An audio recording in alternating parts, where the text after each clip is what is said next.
consciousness, what I sense and feel inside, seems simple, ordinary, commonplace. But what causes this inner experience? Traditionally, the answer was the soul, an ethereal substance, non-physical and immortal. Today, most scientists reject the soul and endorse the brain. On the way up.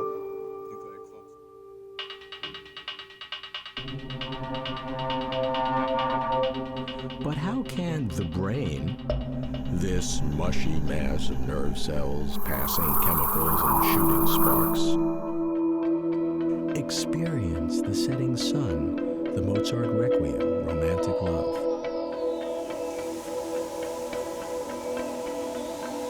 Some say that consciousness is an illusion.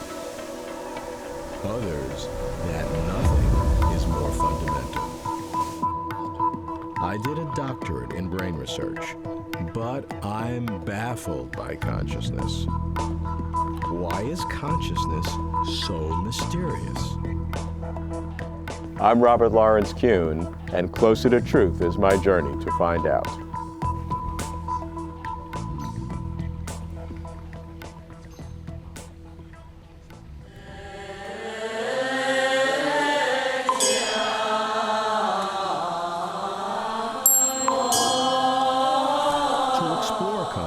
One normally starts with philosophers or scientists.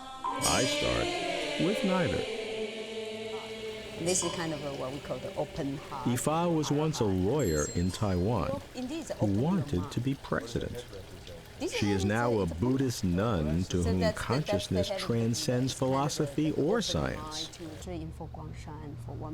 We meet at her temple in Los Angeles. Yifa, scientists talk about consciousness as if it were just the product of the human brain. Some religious people talk about consciousness as if it's the most important thing in the universe. How does Buddhism look upon the nature of consciousness? In Buddhism, the mind is a kind of broad concept, include our eyes, the things we see, and the ears, the nose, and tongue, and body touching, or even deeper, what we call, the seeds of our experience.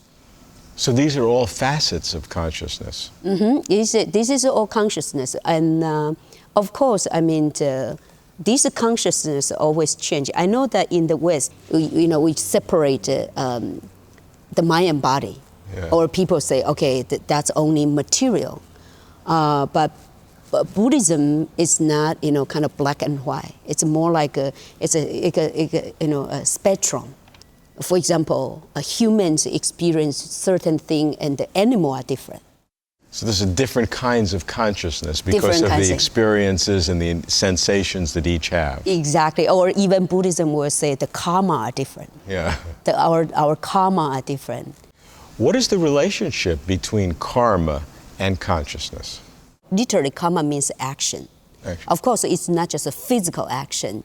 So this consciousness is like a storage room and experience all our action or our karma, the experience from past. And that's why, that's who we are. So maybe I was, a male in the previous life, and this life I become a female. Or, the animal, my previous life, or maybe I'm a human being, I will be the animal, But that's the way we only see kind of in the appearance. But yes, even the consciousness, it keeps changing as well.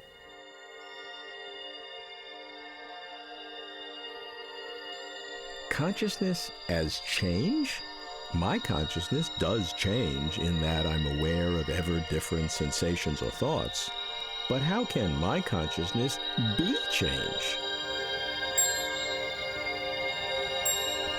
Then add karma? Past lives? I'm a novice in Buddhism.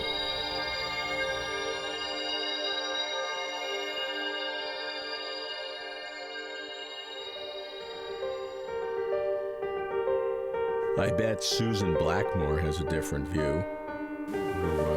I meet her in Oxford at the Pitt Rivers Museum.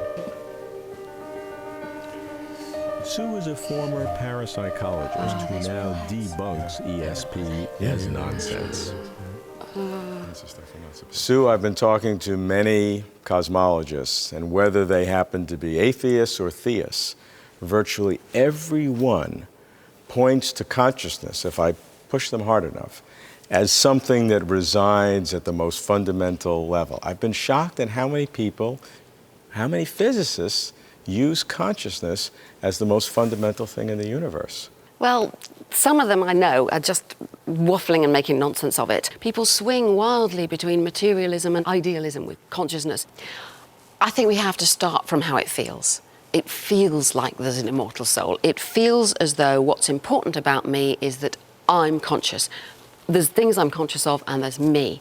And that me is something that feels as though it lives in the body and has free will and can, make my arms move, that sort of thing.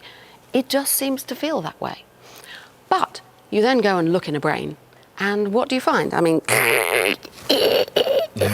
you know what you'll see in there, don't you? Right. Actually, I've never looked in my own brain, but you will see a great kind of porridgey mass in there of billions of neurons connected up in billions of ways. How can a soul be there? The more we understand about the brain, the further neurophysiology and neuroscience progresses, the less room there is for a soul, or even for a self. Because all of the jobs that were previously given to the soul, being conscious, causing actions, thinking, having insight, thinking up new ideas, being creative, all of those things, we are beginning to see how the brain does them. The old-fashioned view is absolutely, I'm a spirit or a soul and I'm important and I might even live forever. That's the kind of starting point for all human cultures. And in science, it's forcing us, as it forced us to see that the Earth is not the center of the universe and, we're not the only reason for life on this planet. It's forcing us, I think, to come to that truth. We're not a spirit, we're not a soul, we're not even a little self inhabiting our brains. But having no souls, no spirits, nothing non-physical as part of the picture. No, nothing non-physical in that sense of something in another dimension or some sort of waffly little spirits, and not that sort of thing. So, no waffly little spirits, Sue? But brain and mind the same thing? I can't decide whether that's utterly profound or utterly trivial.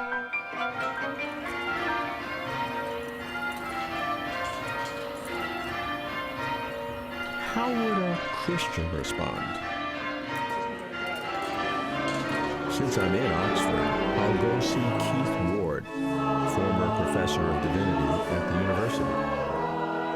We meet in his rural church, built almost 1,000 years ago, and this week he's preaching. Shining, transfigured, unveiled. The vision passes.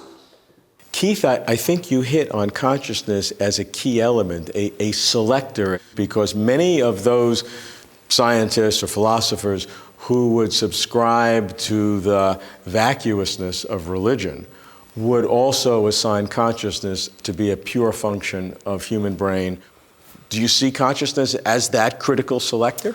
I have always had a fundamental conviction that the reality we perceive is a function of the consciousness we are. In other words, there may be a reality beyond the appearance that we perceive, but the world as we see it and feel it and touch it, that is a product of our consciousness. And so I've always been philosophically anti-materialist, and I think that is a fundamental divide. It's not a religious one, but for a religious view, I think it would have to be substantiated by some alleged experience of such a consciousness other than your own.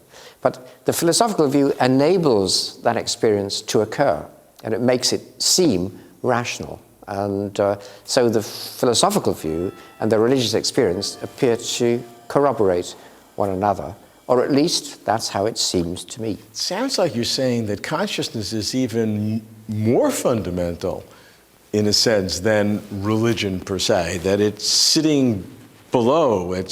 Whether it's our consciousness or a supreme consciousness, that there's some sense of the concept of consciousness which empowers religion to be real, which the materialists, the scientists, the atheists don't see in their thinking.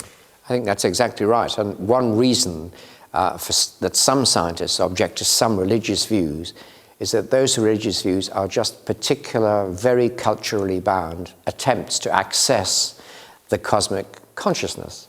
And some of those attempts are extremely bad and ignorant and negative. So religion might appear, like all human things, to be very flawed. But the real important truth it's trying to get towards is the existence of the primacy of consciousness. I wish I could believe, as Keith does, the world would have meaning and purpose. Am I losing my critical edge? It's my recurrent fear. I'd better talk to a skeptical philosopher. Daniel Dennett is my man, professor at Tufts University and author of Consciousness Explained. Explained? Can Dan defend his ambitious claim? I go to Cambridge, Massachusetts to find out. Dan, I, like you, have been fascinated with consciousness my whole life. It seems like it's a window on some bigger reality beyond us. You've talked about consciousness as something that we feel that's really more marvelous than it really is. Why is that? Yes, I think that consciousness plays tricks on us. It seems to us as if here we are inside, somewhere behind the eyes and in between the ears, and the inner witness is watching this wonderful show, and it's all in color and it's complete in some wonderful sense. But then when you do the physiology and you study perception, you realize that no, in fact, you have a very limited take. You're only taking sips from that fire hose of information that's coming in, a little bit from vision, a little bit from hearing, and there's in fact this competition going on, tug of war between different senses, between different interpretations of what you're seeing, and all of this competition resolves itself in the fullness of time and pretty darn quick to produce the behavior that we're capable of and the reflection that we're capable of. It seems, though, as if it all comes together at some place for enjoyment in the middle. And that's just an illusion. There's no place in the brain where it all comes together for enjoyment and for witnessing by an inner witness. So we have to take all that work that inner witness was going to do, and we have to break it up in little bits and distribute it around in the brain in the time and space that's available. And no one of those little bits is going to be conscious. And yet the sum of all of that work that the inner witness was going to do, that's what consciousness is. We have this illusion of unity, a binding, that everything flows together. We have that illusion, and it is an illusion, because in fact there's lots of things going on at once. They're not all that coherent. And so our brains are very good at creating the sorts of simplifications that make its own job easier. And so, yes, consciousness is an illusion of the brain, for the brain, by the brain, if you like. And if that seems to be self-contradictory, then reconsider, because it doesn't have to be.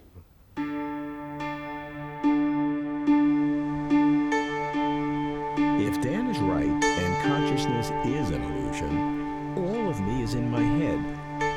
All of me is just my brain crammed into my cranium. And when it goes, I go. I've hoped for more. I'm a little depressed. But there's a fork in the road. David Chalmers, an Australian philosopher, suggests that consciousness may be irreducible and not explainable by brain alone. He calls consciousness the hard problem. Why hard? I've waited until Dave comes to California. Dave, I've always been fascinated by the concept of existence, and when I think about existence, what that means, I'm always back to consciousness. But then I see some philosophers telling me that consciousness is an illusion, doesn't really exist. You think otherwise? I think consciousness is the thing we know about more directly than we know about anything in the world. You know, the great philosopher Descartes said, we can doubt the existence of anything in the world. I could doubt that you exist. Maybe this is just a dream. But the one thing I can't doubt is that I'm conscious right now. You know, I think, I am conscious, therefore I am. My consciousness is presented to me more directly than anything else in the world. If this is an illusion, then the illusion is consciousness. Some say, okay, that's Descartes, they ridicule him. They say, now that we know about the brain, we know how the neurons work, the spikes of activity, the synapses, the chemical compositions, the complexity, that out of that complexity of 100 billion neurons and trillions of connections, consciousness can emerge. Still an illusion.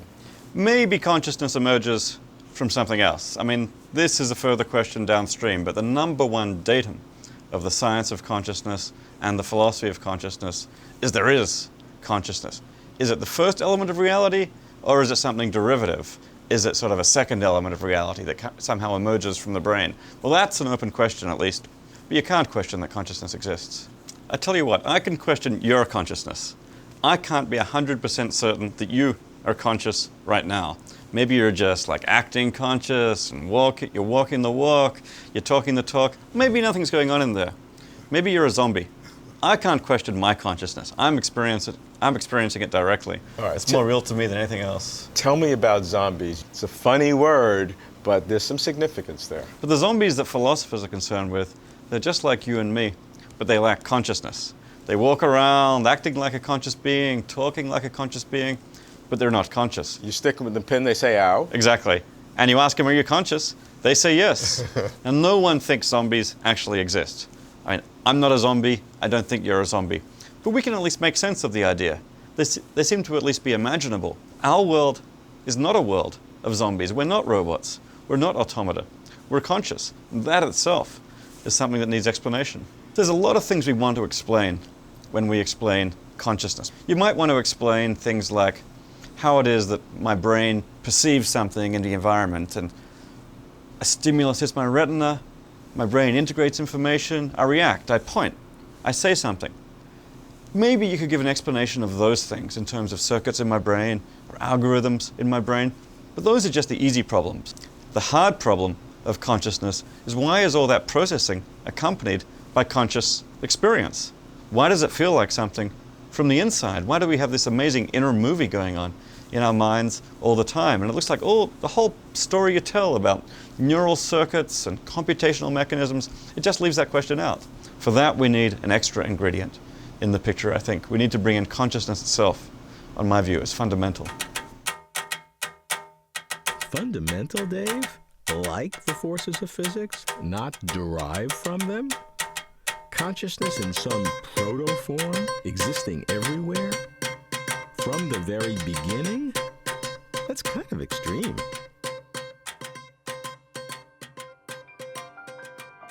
John Searle, a leading philosopher, rejects such speculation. And he has challenged Chalmers on whether consciousness goes beyond the brain, and debated Dennett about whether consciousness is an illusion. I'll go anywhere to speak with John. Graciously, he invites me to his home in Berkeley. John, consciousness seems like the most obvious thing in the world. We all know what it is. We all have it. But why is it so mysterious? Well, there are several reasons. I guess the most important is that we have a certain conception of reality that's largely derived from the progress of the sciences over the past 3 centuries. And we think that ultimately reality must be material. And then we find, my gosh, we're all conscious. We all have this inner qualitative, subjective stuff, and that seems mysterious. And then another thing that makes it seem mysterious is we have this terrific religious philosophical tradition that says reality divides into two. There's the mind and the body. There's the soul and the flesh. And this makes it seem like, well, there must be these two different realms. And then we got another hassle. We can't see how are we going to reduce consciousness in the way that we reduced all the other things. Material objects reduced to molecules, colors reduced to light reflectances. But consciousness, if it's qualitative and subjective and it only exists when it's felt, then how do you do a reduction of that? Yeah. Materialism says, at bottom, consciousness doesn't really exist. It's an illusion. Everything is material, third person. And that's obviously false because we know from each of our own cases, from our own experience, that consciousness exists. Now, dualism, which says, no, they're two separate and distinct realms, dualism is in worse shape in a way than materialism because it hardly gets up to the level of being false. It's incoherent. So I've suggested, look, forget about dualism, forget about materialism, and there's a way out of this conundrum. All right, help me. Okay, here's how it goes. Start off with what you know for a fact. Now, you know for a fact that you're conscious. Consciousness is real and irreducible. You can't get rid of it. Now, the second thing to remember, and this we've only come to know in the past couple centuries, all of my conscious states and all of your conscious states are caused by neuronal processes in the brain. And then third, consciousness is something that goes on in the brain. It is a feature or state or process going on in the brain. It's not mysterious. It is spatially localized. And finally, we know that conscious states actually function causally. So if you take those four, it's real and irreducible, caused by brain processes, exists in the brain, and functions causally, then your problem is not to have a puzzle about consciousness, but to show what was mistaken about these other views. The key to this whole approach that I'm urging is we have to think of consciousness as a biological phenomenon. It's as much a part of human and animal biology as digestion or photosynthesis or the secretion of bile or mitosis. We're talking about human biology here, human and animal biology. The main difference, at least at our present state of knowledge, is we have a better understanding of digestion than we do of consciousness. The brain is a tough nut to crack. I am riveted by John's analysis. I listen for hours. But I struggle with his insistence that consciousness is entirely biological, strictly the output of the brain, just like digestion is strictly the output of the stomach.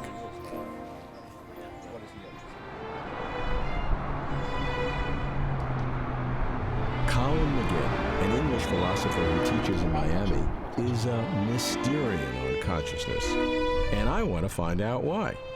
We meet in New York on a very cold day.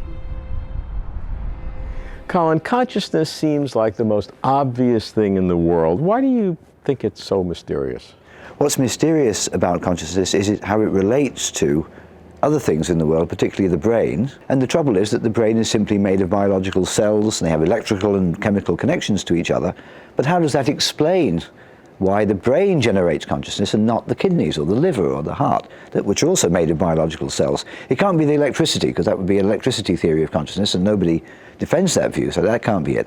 Is this ignorance an ignorance of current understanding, or is it some kind of a deep ignorance in principle where it would be forever impossible to know it? Well, it might be between those two. I think it's deeper than just our current understanding. So it's not as if we find another chemical in the brain we didn't know about. Oh, that chemical is consciousness. No, it's going to be the same problem with that. But is it completely terminal, and is nothing we could ever discover, no changes in our own intelligence which might occur in millions of years of evolution, or by direct intervention in our own brain structures? I'm not saying that nothing like that could ever produce understanding of consciousness, but as far as we can see, within the conceptual scheme we have now, which has worked so well for the empirical world, nothing in that conceptual scheme removes the mystery.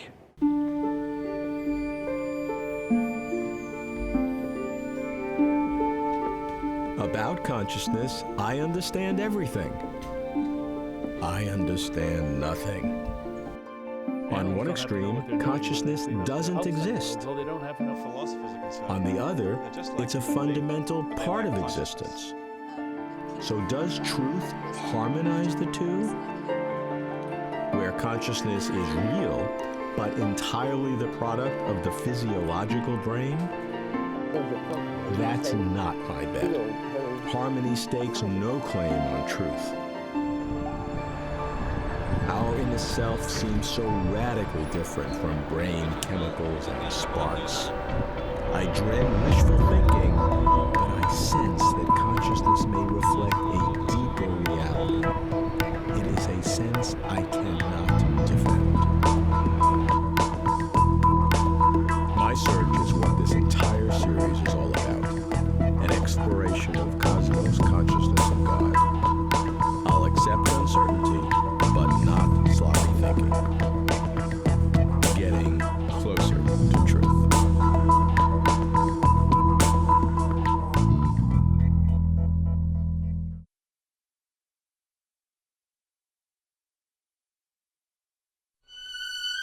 For complete interviews and for further information, please visit closertotruth.com.